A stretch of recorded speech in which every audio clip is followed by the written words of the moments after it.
Welcome to another episode of RalloTech Sports, Health, and Fitness Podcast. Today is July 27, 2024. And as promised, I wanted to drop one more before the last week of, in the last week of July.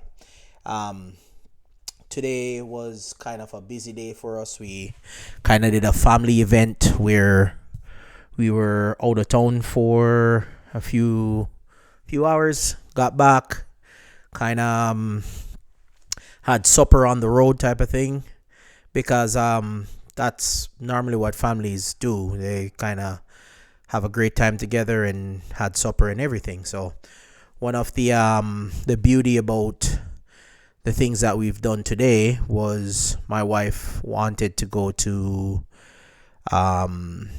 there's a nice um wholesale shopping for produce, like a wholesale produce area called Freestone Produce. Freestone Produce Inc. in Calgary. I'm not sure if there's a Edmonton version, but I can tell you that I was very impressed. You can get a lot of bulky stuff for cheap. And to be honest, I was impressed on some of the produce that I normally don't find in the big supermarkets. They were readily available for pickup, and you whatever you think you can't find in Alberta, you were able to find them. So I was happy that I was able to pick up a few produce and able to feed the family. So I sent it to a few friends and family just because I wanted them to have the opportunity to pick up some themselves. It got to we were walking around the store, got there early enough, and then we start hearing an announcement about the store is closing in 15 minutes. That's how much we were happy to go and grab some fresh produce in the northeast region of Calgary. So if you guys are interested, any of my Calgary audience, please look into Freestone Produce Inc. That's what the place is called. And there's others there that I am not really used to, but I can tell you that going there reminds me of my days going to the market with my mom. It really takes me back to the days going down to the market in Montego Bay, Jamaica, where you go and pick out fresh produce that probably got there a day, got picked and brought into town to get sold within 24 hours, maybe 48 hours the most.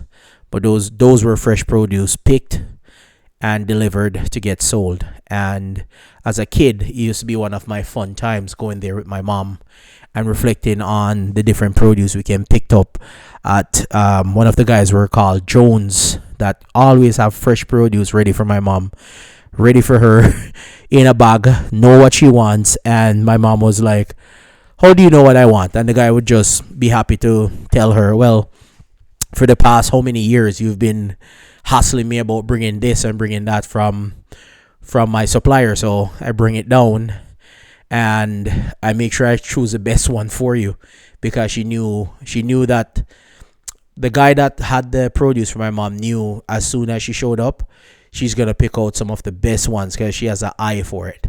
And that's kind of where I'm gonna transition into the episode today, because I wanted to drop the episode of my kids having a heck of a time at the last day of the Westerner Days in Red Deer, Alberta.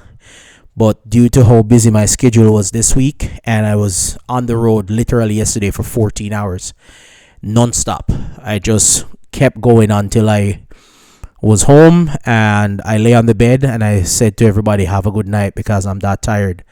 I am gonna get some sleep and rejuvenate for Saturday, and whatever we plan to do Saturday, I'll be not exhausted and hardly can move.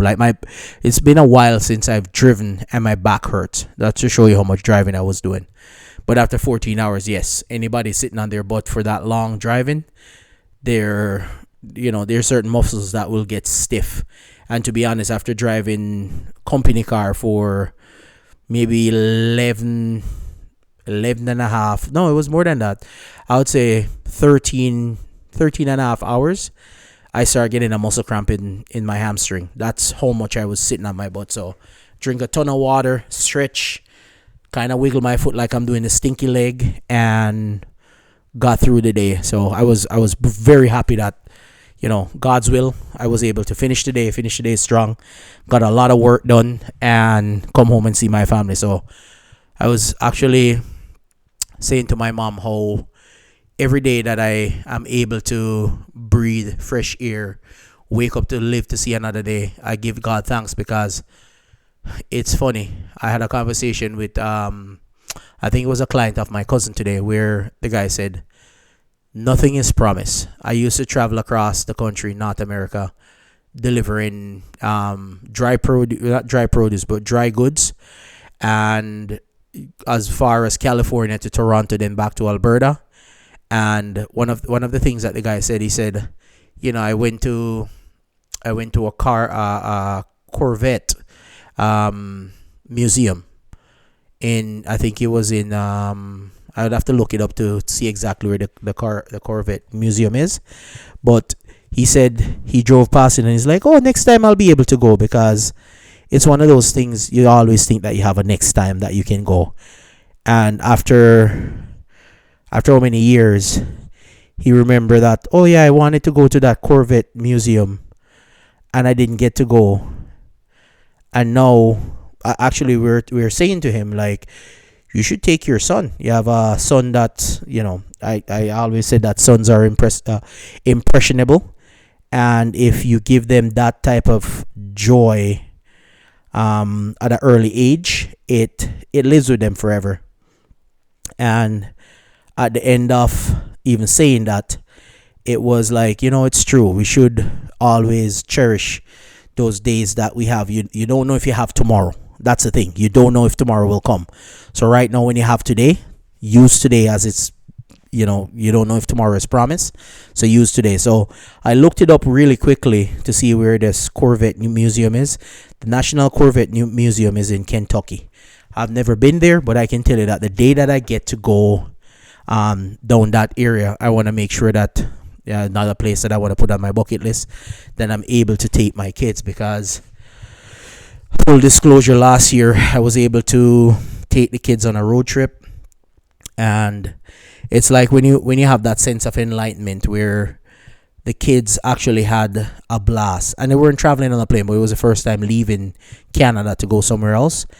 And when they showed up and visit family, they were at the point where they're like, I didn't know we had so much family outside of Canada. And I'm like, it's funny, when you travel, you get to gain certain experience that you didn't realize that this was at your fingertip.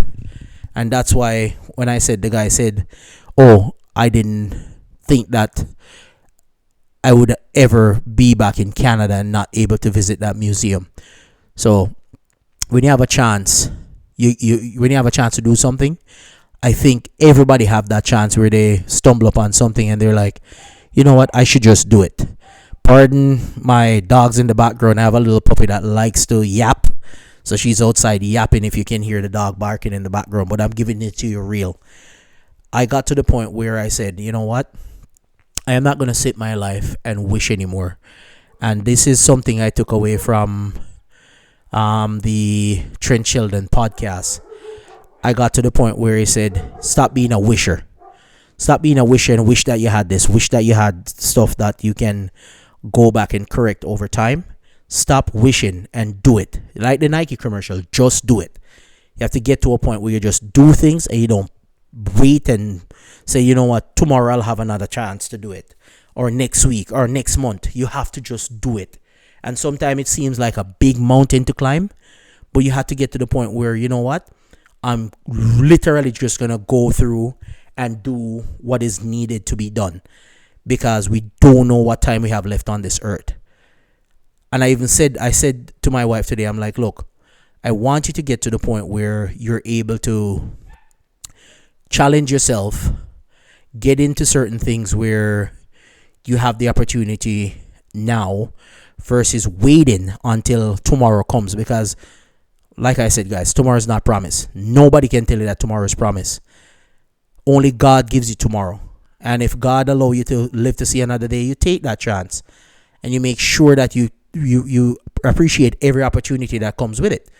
So needless to say, After talking to the guy, I'm like, you know what? I'm not sure what the next adventure looks like for me and the family, but I know even doing a road trip last November, we were excited to be somewhere where we can one, meet and visit with family, two, get the kids to know cousins that they haven't met, and give them the opportunity to keep in touch with them because, like I said, you don't know if tomorrow will come. So the best thing you can do right now is make best of today. And one of the things I'm kind of encouraging my wife to do, and I don't want to spoil the announcement for her, but I want her to live in her purpose just the same. In light of my son being prematurely born, I look back on the events that happened over the last, it was 10 and a half weeks we were out of our home, being away from home for medical reasons with my son that was born prematurely. I got to the point where I'm like, you know what? Tomorrow is not promised. And nobody owes me anything to promise me tomorrow. If God allows me to live to see tomorrow, I'm going to cherish every moment and live it in full purpose. Not just half do it and be like, oh yeah, I can leave the rest until tomorrow. No, we're going to go at it like today is my last day on this planet. And maybe it's just my mindset sometimes, but it's like you got to dig deep.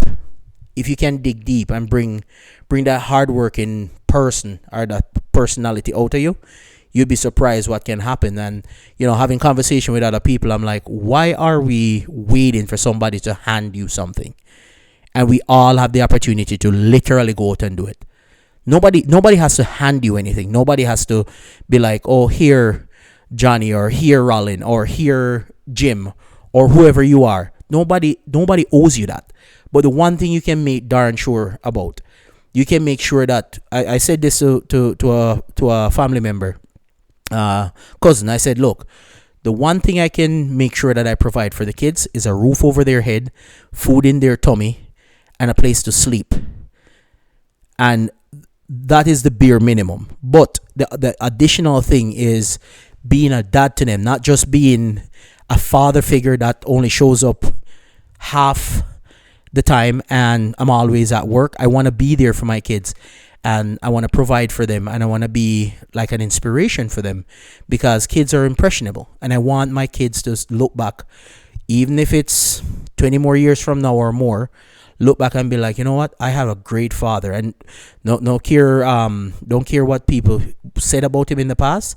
He lived up to our expectation and sometimes even exceed our expectation because I know I'm not living in my full potential yet, but I'm going in a good direction where I'm not just settling for what is in front of me. Give you the shiny object and you settle for it. I'm not that person. So what I'm gonna do is make every day count as my last day if I can, because I don't know when my time will come. And when my time has arrived and I have to say goodbye to this earth, I want to make sure that I leave a good legacy behind. I want to make sure I leave a good legacy behind because I don't want to leave things half done. I don't. And in spite of even recent interaction I have with people and people that I talk to, I want to be that person that somebody can pick up the phone and call and be like, hey, bud, I was thinking about you today and I figured I'd give you a call just to have some inspiration. Because I can tell you this, right now, I'm really in need of some direction where next to go. Because I have been working like crazy, like 75 to 100-hour weeks I've been working.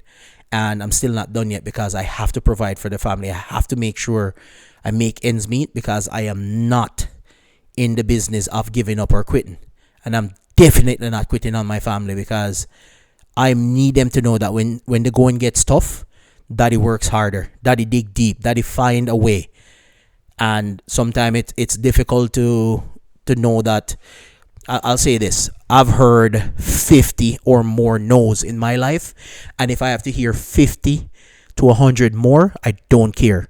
I'm going to keep fighting for what I know is right and keep pushing forward with my intention of making the best of what life is giving me and make sure I provide for my kids. So saying that to say this, I know there is somebody that needs this message. And to be fully transparent and relatable, I have been trying to figure out what is the next move moving forwards. And I've reached out to contacts that I have for merch, and I'm coming out with a couple of hoodies. I'm gonna launch a website in regards to RalloTech Sports Health and Fitness Podcast, because I want people to feel inspired when they read or wear one of our merch, because I'm not only speaking to somebody that have it well off. I'm speaking to somebody that needs this message and need to know that there's somebody out there that really, really cares about your well-being. And for the last little bit, I've been thinking on the mental health aspect of things. And think about it this way: back in the past, whoever is in my age group, I'm an 80s guy. I was born in 83 to be exact. ADHD was a thing where I don't think it was popular back in my era where I grew up, but I can say over the last couple of years I've seen it's been a spike in, oh, these kids need medication because they're on ADHD. I'm gonna put a spin to that, right? And I'm not a medical expert, so I could be dead wrong, and I'm okay to correct where I'm wrong. What if the way that the kids are learning is why they're not focusing on the learning aspect of things? What if you have a different angle you can show them so they can learn things? And one of the biggest things I've been interested in lately is to find a way to have renewable energy that is safe for the planet, and energy that can be replicated by somebody in a third world country, or a country that don't have the resources. They have to use stuff from recycle materials to generate this energy, right? And something came to mind, and this is when I have an idea, I don't just let it go, because sometimes it seems far-fetched and it seems impossible, but I like to run with it, right? What if we can teach the next generation coming after us that like after my generation, which is 80s, I think 80s and 90s would be classified in the same era, right? What if we can teach the generation like my kids and kids in my age, kids that are related to, not related, but in the same age group as my kids, between 13 to newborn, right? What if we can teach these kids that, look, when things get hard or something doesn't compute and you want to learn something in school, but you're having a difficult time learning it, what if you take a different approach? And I'm telling you, if I had those type of inspiration when I was in school, I wasn't a slow kid or anything like that, but there's things that I see with my kids I used to have the same difficulty focusing, because it just seems boring. And it's not that school was boring, but what I was learning was boring, because now I look back on it and it was really teaching me how to be an employee. And with that is totally fine, because I would say 95% of the world that goes to school, especially in countries that are not first world countries and they're not going to a boarding school, they learn how to be an employee. And the more you excel at being an employee that listen to every order, follow every order, be a good scholar at this, be a good student at that, they teach you to be a class person that follows, never lead. You're always following somebody, and somebody's always above you. And I use this line: if a woman that's in a high position role had to listen to a man speak to her a certain way, give her orders, you have to follow those orders to get ahead and to be like a VP or a CEO or CIO or whatever the case may be, right? How is it that that same woman that listened to a man tell her what to do can't submit to her husband, can't listen to what her husband has to say, can't be the person that be like, okay, honey, I hear you, I'm going to try to do something that, appease to what you're asking me to do, or compromise and, meet halfway. I know as men we have to do this because, as the saying goes, I learned this when I came here: happy wife, happy life, right? But what if you and your I don't like to use the word partner, but your spouse, wife, or if it's a woman, what if you meet your husband at where they want to be? Obviously not something that's going to affect your livelihood, or something that's going to affect your life or damage you in any way. But what if you submit to your husband? Be submissive. What if you go down that road and you're submissive to your husband, or and in the flip side, a husband giving the wife a chance to say what she needs to say, speak her mind, and see if it's something they can do together as a team. Because I find me and my wife, even though we'll get at each other, we'll quarrel like any married couple, we still can work with each other and smile at each other at the end of the day. And if that's not love, what is love then? Because in my mind, I think, and I can't even say I think anymore because I have enough years experience. I can say there is things that I fall short on, and I am aware of it. That's the thing. I'm not dull to it or think that this doesn't happen. There's things that I know that I need to work on, and it could take me a couple more years to improve even more. But I've gotten better over the years because I start listening more than talking. I listen more to my wife when she asks me certain things, and if it's something in my ability to do, I'll do it, because sometimes they just want to know that they're being heard. And I know that with my wife especially, she just want to know that, she's being heard.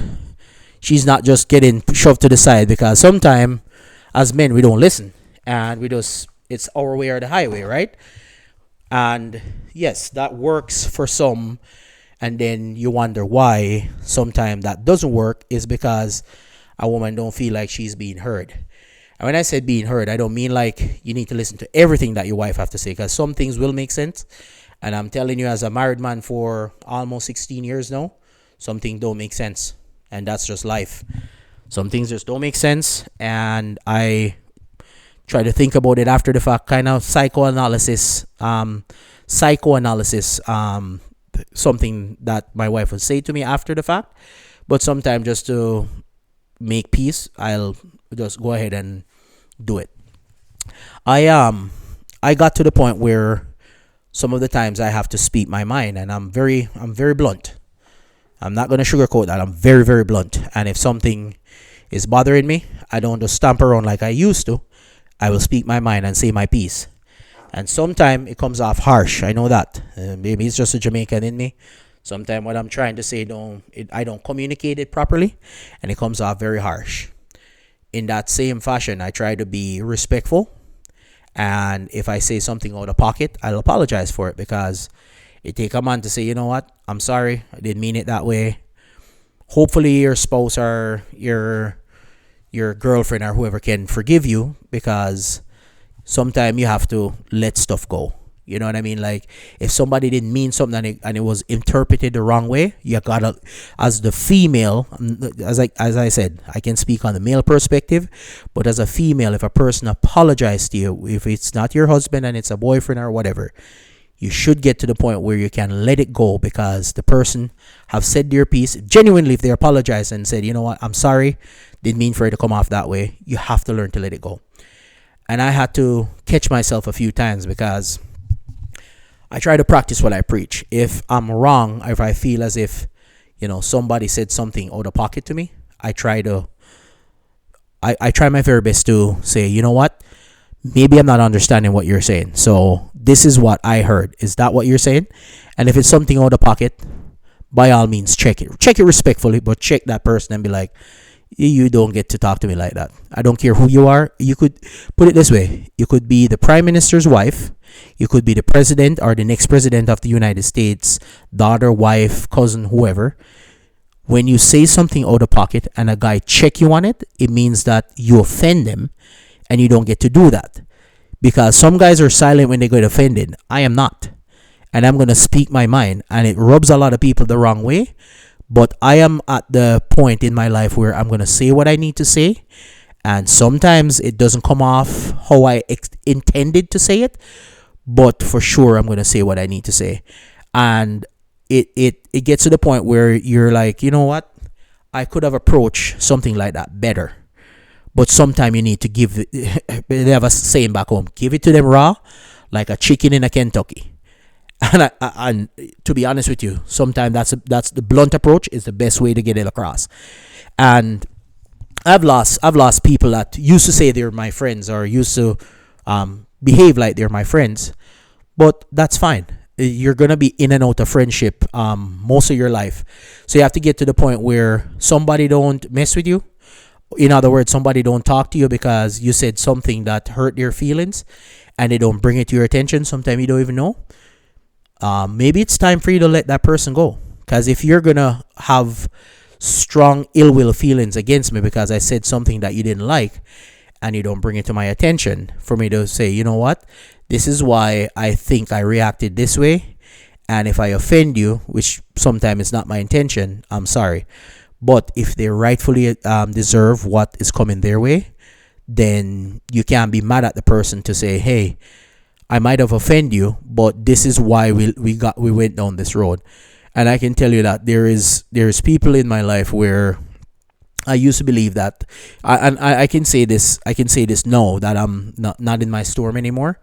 There's people in my life before I was in Calgary that I thought they were friends, and I look back on it now and I was like, okay, I guess we just work together because I've been in Calgary. You guys have seen that I've been in Calgary, and we've went through a certain ordeal while we're in Calgary. And all I can see you guys do is just smile, look at me, and be like, "Oh, tough luck." So people like those, I'm sorry, you get the front seat of exiting from being so-called friends to us, because I don't have the time for people that pretends to be your friend, but as soon as you're down, they turn their back and be like, "Oh, I didn't see that you fell, and you're going on tough time." No, people like those, I don't need them around. And you can stay away as much as you stayed away when we were in Calgary, and that's real talk. Stay away still. Please pretend like I'm still in Calgary, even though I'm back home and working my butt off to provide for my family. Please stay away. But for those people that rally around us and was so supportive to us, I appreciate you. You're valued people to us. And one of these fine days when things are back to somewhat of a normal, I would like to extend an invitation to come over and I personally cook for you. Probably one of my best meal I'm going to make. That's the way I show thanks. And I think Bobby said this when she was helping us out in the beginning of what we're going through. She said, me and Christine would take the last piece of clothes off her back to help somebody else. And that is the truth from God's mouth to our ears. That's the truth. I will take the last clothes off my back to help somebody out. And when I saw that, the so-called friends weren't there for us, I said, you know what? This is a sign from God himself to say, hey, people you believe that was friends in your life and they slowly exited as soon as you're going through a tough time, you stay as far as the east is from the west from those people. And that is what I'm going to do, because at this point moving forward, I can honestly say it's all about taking care of my family, make sure Zayden and Christine is okay, because they're not out of the wind yet. I can tell you that much. We're still trying to figure stuff out, but thank God that I'm able to work and provide for these lovely kids of ours and provide for Christine. And I tell you, every day God send is a blessing, because I'm on top of the earth and not 6 feet under the earth.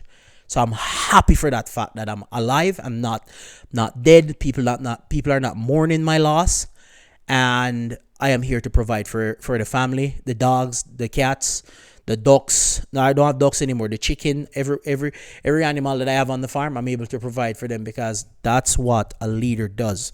And for me to be the leader of this family, I have to be accountable for my actions and taking care of this family. So I appreciate everybody that has been crucial to our, success being in Calgary and coming back home. We still have a long road ahead of us, taking care of our beautiful son. Our lovely son has been doing great. Just a minor update there, but taking care of our lovely son, taking care of business while we're back at the farm. And just know that you guys are valued in my book. All of the people that rally around us when we're deeply in need of help, I appreciate all of you guys, because things wasn't sweet for about 10 and a half weeks, and we got through it. And I thank God Almighty every day that we got through it, and we were successful in being back home, being healthy, and still able to spend the entire summer with these guys. Because as soon as you're out of school and we were able to be back home, we were ecstatic to be here. And with that, from the bottom of the Morris family heart, I thank you guys greatly for being by my side during this tough time that we're in, and for praying for us, wishing us safe journey back home. And now that we're home, I just want to extend our gratitude to let you guys know that you are valued in our books. You're appreciated in our books. And I want everybody to know that's listening that if you ever need something, every day I say this, and I pray God to give me the spirit so I can provide for them. If you guys ever need something, please feel free to reach out, give me a call, and let me know that, hey, I heard your message and I want to reach out and share my testimony with you. Thank you kindly for tuning in. Rollo out.